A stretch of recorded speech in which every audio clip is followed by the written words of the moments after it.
মই বৰ্তমান উপস্থিত আছোঁ নলবাৰী জিলাৰ অন্তৰ্গত টেৰেছে গাঁৱত আৰু মই য'ত উপস্থিত আছোঁ এইখন হৈছে এখন টেৰেছে গাঁৱৰ অৱস্থিত এখন সাধাৰণ পাণ দোকান। ইয়াৰ সামগ্ৰিক যি পৰিৱেশ কেমেৰা পাৰ্চনক মই দেখাবলৈ অনুৰোধ জনাইছোঁ।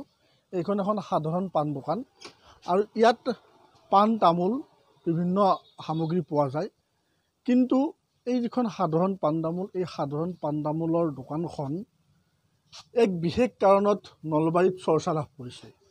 আৰু নলবাৰীত চৰ্চা লাভ এইখন দোকানে এইকাৰণেই চৰ্চা লাভ কৰিছে যে ইয়াৰ কাষত এটা যি NGO আছে, উৎসাহ নামৰ এটা NGO, উৎসাহ নামৰ এটা NGOয়ে এইখন দোকানৰ কাষতে গঢ় দিছে এটা পুথিভঁৰাল। আৰু তেওঁলোকে এটা পুথিভঁৰাল স্থাপনৰ জৰিয়তে কিতাপ পঢ়াৰ এক আন্দোলন গঢ়ি তুলিব বিচাৰিছে। মই যি ইয়াৰ সামগ্ৰিক পৰিৱেশ দেখাইছোঁ, এইটো হ'ল উৎসাহ NGO এক সহায়ৰ হাত, উৎসাহ মুকলি পুথিভঁৰাল। তেওঁলোকে এই পাণ দোকানখনৰ লগত সংলগ্ন কৰি এটা পুথিভঁৰালৰ জন্ম দিছে, আৰু য'ত বিভিন্ন ইয়াৰ যি যুৱক যুৱতীসকল আছে, স্থানীয় যি শিক্ষিত লোক আছে, তেওঁলোকে ইয়ালৈ কিতাপ পঢ়িবলৈ ইয়াত যি লাইব্ৰেৰীৰ সামগ্ৰিক পৰিৱেশ দেখাইছে। আৰু ইয়াৰ এগৰাকী কৰ্মকৰ্তা আছে, মই কৰ্মকৰ্তাৰ পৰা জানিব বিচাৰিছোঁ তেওঁলোকে আচলতে কিদৰে এই যিটো চিন্তা আহিল, আপোনালোকৰ মনত এই চিন্তাটো কেনেদৰে আহিল? নমস্কাৰ, মোৰ নাম শ্ৰী ডিম্পী দাস, লগতে মই উৎসাহ NGO সভানেত্ৰী। উদ্দেশ্য বিশেষ একো নাই, উদ্দেশ্য এয়াই যে নৱপ্ৰজন্মক কেনেকৈ কিতাপৰ লগত সংলগ্ন ৰাখিব পাৰোঁ। আজিকালি মোবাইলৰ যুগ, নেটৱৰ্কৰ যুগ বা টেকন'লজিৰ যুগ, তাৰে মাজতো আমি মোবাইলেৰে ইমানো শিকিব নোৱাৰোঁ যিখিনি আমি কিতাপেৰে শিকিব পাৰোঁ। ইয়াত সকলোৱে আহে, নৱপ্ৰজন্মৰ প্ৰায়ভাগে পাণ দোকানত আহিবই। পাণ দোকানত আহি মোবাইল টিপাতকৈ 2 মিনিট সময় যদি এখন কিতাপৰ এটা পাত চাই, তেতিয়াও আমাৰ উদ্দেশ্য সফল হয়। এয়াই আমাৰ উদ্দেশ্য হয়। আজি প্ৰায় 1.5 বছৰ হৈ গ'ল। 2019 চনৰ আপোনাৰ 5 জুন তাৰিখে বিশ্ব পৰিৱেশ দিৱসৰ দিনা আমাৰ উৎসাহ NGOৰ উন্মোচন হৈছিলে শান্তি নিবাস আশ্ৰমত।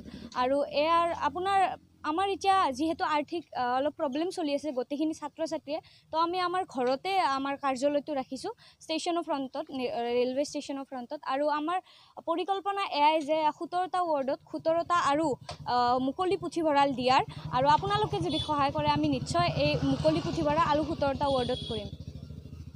হয়, তেওঁলোকে যি যুৱ প্ৰজন্মক কিতাপ পঢ়াৰ প্ৰতি আগ্ৰহ জন্মৰ উদ্দেশ্যে আচলতে এই পদক্ষেপ হাতত লৈছে।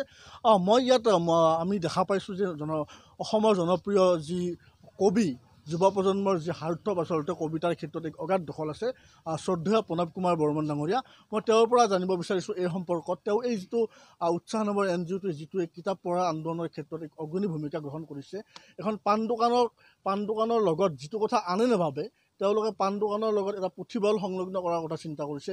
এই চিন্তা সম্পৰ্কত জনপ্ৰিয় কবিগৰাকীয়ে কি কয়, মই আপোনাৰ পৰা জানিব বিচাৰিছোঁ। খুবেই এইটো নলবাৰীৰ কাৰণে আনন্দদায়ক খবৰ। মই নিজেও যোৱা প্ৰায় 4 বছৰমান গ্ৰামাঞ্চলত এটা মুকলি পুথিভঁৰাল, ভ্ৰাম্যমান অধ্যয়ন উৎসৱ পাতি আছোঁ ল'ৰা ছোৱালীৰ মাজত, আৰু মই নিজেই উৎসাহিত হৈছোঁ। উৎসাহে যিটো কাম কৰিছে মোৰো সপোন আছিল, গতিকে মই খুব ভাল পাইছোঁ যে ইয়াৰ জৰিয়তে গ্ৰন্থৰ প্ৰতি নৱপ্ৰজন্মৰ সচেতনতা বাঢ়িব। দোকানত কেৱল আড্ডা মাৰাই নহয়, কিতাপৰ পাতো লুটিয়াব। আৰু এইখন এখন বিখ্যাত দোকান, যাৰ নাম আমি বীৰেন খুৰা মেণ্ডেলা চবে জানে। তেখেতৰ ওপৰত বিভিন্ন ডকুমেণ্টৰী হৈছে, বৃক্ষ মানৱ, হাজাৰ গছ ৰুইছে। গতিকে দুইটাই এটা ঐতিহ্যমণ্ডিত আমাৰ স্থান, যদিও দেখাত পাণ দোকান, এই নলবাৰী টেৰেচিয়াৰ এইখিনি ঠাইত মই উৎসাহ জনাইছোঁ। আৰু মই নিজে কৈছোঁ যে মই প্ৰায় 1/2 শতাধিক কিতাপ এই সপ্তাহতে তেওঁলোকক দিম, উৎসাহক দিম। 1/2 শতাধিক কিতাপ মই কাইলৈ পৰহিৰ ভিতৰত তেওঁলোকক দিম, যাতে লাইব্ৰেৰীটো আৰু ডাঙৰ হৈ গৈ থাকে। আপুনি কি ক'ব, যি সময়ত যুৱ প্ৰজন্মই মোবাইলৰ প্ৰতি অধিক আসক্ত হৈছে, তেওঁলোকে কিতাপ পঢ়াৰ ক্ষেত্ৰত যি যুৱ প্ৰজন্ম আছে তেওঁ অনীহা দেখা গৈছে, এই সম্পৰ্কত আপুনি কিবা আহ্বান জনাব নেকি? একেবাৰে অনীহা অহা বুলি মই ইমান মানি নলওঁ, কাৰণ সমগ্ৰ অসমতে নতুন প্ৰজন্মৰ ল'ৰা ছোৱালীয়ে এনেকুৱা লাইব্ৰেৰী পাতিছে, বা নলবাৰীত আচৰিতভাৱে এতিয়া 20টাতকৈ অধিক সক্ৰিয় লাইব্ৰেৰী আছে, প্ৰেৰণা সমন্বয়কে ধৰি আমাৰ বিভিন্ন পূব নলবাৰী অঞ্চলতো। গতিকে কিতাপৰ প্ৰতি মানুহৰ আগ্ৰহ আছে, কিন্তু বিভিন্ন ক্ষেত্ৰত মানুহৰ ব্যস্ততা আৰু আধুনিক জীৱন যাপন, মোবাইলৰ ব্যৱহাৰৰ কাৰণে কিছু পৰিমাণে কমিছে। কিন্তু আমি যিহেতু নিজেই ল'ৰা ছোৱালী বা গাঁৱলীয়া অঞ্চলত গ্ৰন্থ অধ্যয়নৰ সজাগতাত ব্যস্ত আছোঁ, দেখিছোঁ যে ল'ৰা ছোৱালী কিতাপ পালে কিন্তু কিতাপত খুব আগ্ৰহেৰে কিতাপ পঢ়াত ব্যস্ত হৈ যায়। ধন্যবাদ জনাইছোঁ কবি প্ৰণৱ কুমাৰ বৰ্মন ডাঙৰীয়া। মোৰ লগত এই মুহূৰ্তত উপস্থিত আছে এই যিখন দোকানৰ স্বত্বাধিকাৰী বীৰেন খুৰা, আৰু যিজনক আচলতে সকলোৱে মেণ্ডেলা আতি বুলি জানে আৰু যাৰ এক সমৃদ্ধ ইতিহাস আছে। মই তেওঁৰ পৰা পোনে পোনে জানিব বিচাৰিছোঁ, আপুনি কি ক'ব? আপুনি বিভিন্ন কাম কৰি আছে আৰু আপোনাৰ এইটো এটা ব্যতিক্ৰমী যে আপুনি অনুমতি দিয়াৰ কাৰণে এওঁলোকে কৰিব পাৰিছে। আপোনাৰ এই চিন্তাটো কেনেকুৱা? মই এই পুথিভঁৰালটো মোৰ কিতাপবিলাক এটা মোৰ সৰুৰ পৰা চখ। মোৰ সপোন আছিল এটা মই লাইব্ৰেৰী কৰি, মই ওপৰতো এটা লাইব্ৰেৰী নিজে কৰিছোঁ, তাত মই কিতাপ পঢ়োঁ। এইটো তেওঁলোকে মোৰ নাতনি বুলিয়ে কৈছোঁ, তেওঁলোকে আহি মোক এটা পইচা এটাকৈ লাইব্ৰেৰী কৰে। ভাল কথা, মই সুখী হ'ম, মই কিতাপ পঢ়িব পাৰিম। এই কথাটো মই বিৰাট আনন্দ দিছে। আৰু যাতে ল'ৰা ছোৱালীবিলাকে এই কিতাপ অন্ততঃ এবাৰ মিলি চায়। এতিয়া বাতৰিখন দিছে, বাতৰিখন যাতে পাত লুটিয়াই। কিন্তু আমি কওঁ কিতাপ পঢ়া ল'ৰা এতিয়াও আছে, কিন্তু মোবাইলত পোৱা বুলি কয়, আমি মোবাইলত পঢ়িয়ে আছোঁ কথা এইবিলাকো কয় আৰু গতিকে নহয়, তাৰমানে এবাৰ হ'লেও অন্ততঃ কিতাপখন মিলি চোৱাচোন, সময় গোটেই নষ্ট কৰিব নালাগে। আমাৰ দোকানত আড্ডা মৰাৰ সমান্তৰালভাৱে কিতাপো পঢ়ক, কিতাপ পঢ়ক, তাত তামচাভৰ্তিও কৰক, কিতাপো পঢ়ক, আৰু ময়ো অলপমান তহঁতৰ পৰা কিছু কথা জানিব পাৰিম। নতুন এতিয়া বহুত শিক্ষিত ল'ৰা আহে, তেওঁলোকৰ পৰা মই বহু অভিজ্ঞতা পাইছোঁ। তেওঁলোকে মোক বহুত কথা কৈছে। এই ল'ৰা ছোৱালীক মই পাহৰি যাব নোৱাৰোঁ। ইয়াতে বহুত ল'ৰা ছোৱালী আহে, কিয় আহে মই নিজে নাজানো। মোৰ কি ব্যক্তিত্ব আছে, কেতিয়াবা দুখ লাগে। ল'ৰা ছোৱালী আহি মোক আনন্দিত কৰে, দুখ কৰিলে কয় দুখ নকৰিবা এটা।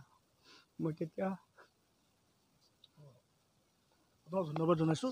কথাটো হ'ল যে ল'ৰা ছোৱালী ইয়াত সমান্তৰালভাৱে আড্ডা মৰাৰ সমান্তৰালভাৱে ইয়াত তেওঁলোকে গ্ৰন্থ পঢ়ক, গ্ৰন্থ পঢ়ি তেওঁলোকে নিজে জ্ঞান অৰ্জন কৰক, লগতে চাৰিজনক বিলাওক তেওঁলোকৰ জ্ঞান।